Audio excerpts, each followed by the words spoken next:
Hey guys, I'm Cyborg Sheep, and welcome to the Weekend Post. And in this video, it is finally time for another kick at the can. This is my OWI Robotic Arm Edge, and for the longest time I've wanted to make some upgrades to it. However, I've had relatively little success due to a corner that I've backed myself into. Allow me to restate what I'm trying to do here. Instead of the original D-cell batteries, I wanted to power my robot arm off a wall socket through a DC power supply. However, in this case, that is way easier said than done. And the reason for that is because the power delivery is, well, smart. Basically, it's a 6-volt DC center tap power supply. And what that allows you to do is have one pack rotate the motor one way, and the other pack rotate it in the opposite direction. So, like I said, easier said than done. However, today, I think we got it. Now I'll get into these components a little bit later.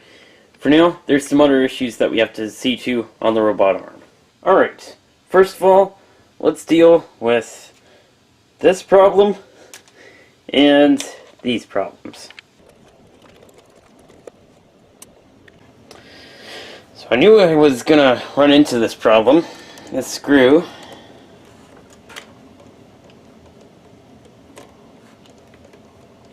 oh, wait a second. Oh, look at that. There we go. Fixed. If you push too hard on the screw there, it doesn't want to come out. Scary, because it's like, I'm not going to be able to get it out. Worked this time, though. Don't know how much longer, though. Alright. We should be able to separate this motor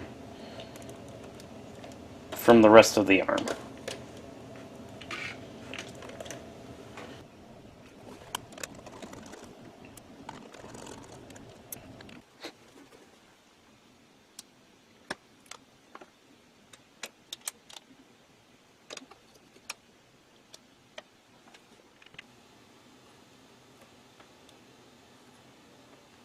Alright, one of the problems here is that when this base plate rotates, it has a tendency to, at either extent of its rotation, rip wires off this motor.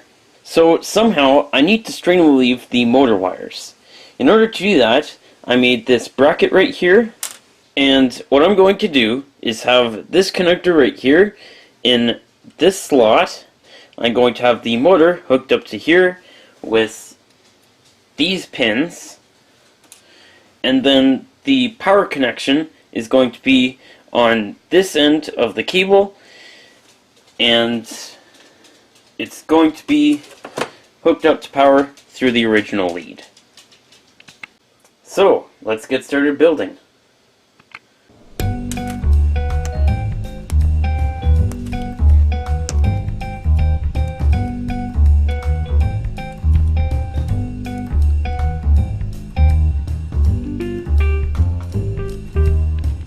Normally in the past, I wouldn't have spliced the wires in this manner, but seeing as how it turned out, I think I'm going to do this more often.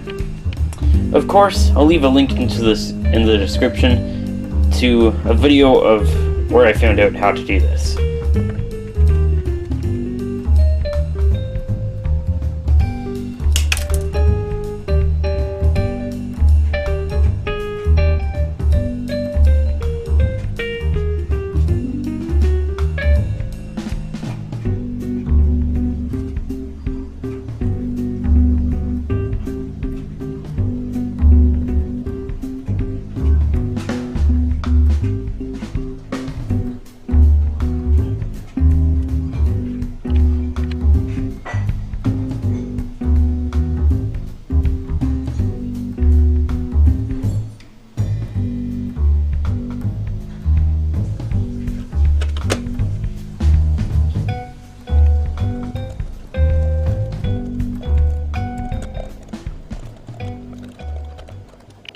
Alright, we're completely rebuilt, and we're going to test it.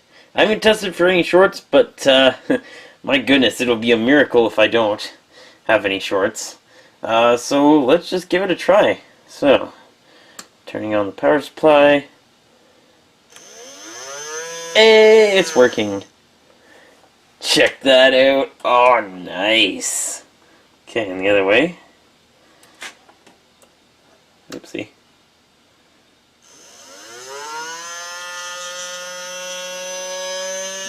Nice. Perfect. It's working.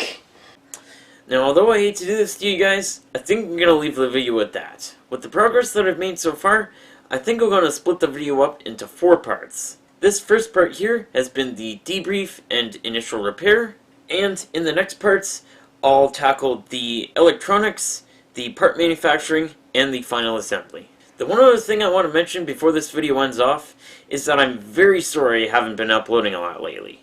For the past few weeks, I've been very busy with a job that I got from my co-op placement. The job has taken up a huge amount of time, and has left me very little time to work on any videos that I'm making. Now, don't worry, the videos won't go away entirely. I do have some very cool ideas that I'm working on, and if you don't see them soon, they will be coming in the near future. So, with that, I hope you enjoyed, and I'll see you in the next video.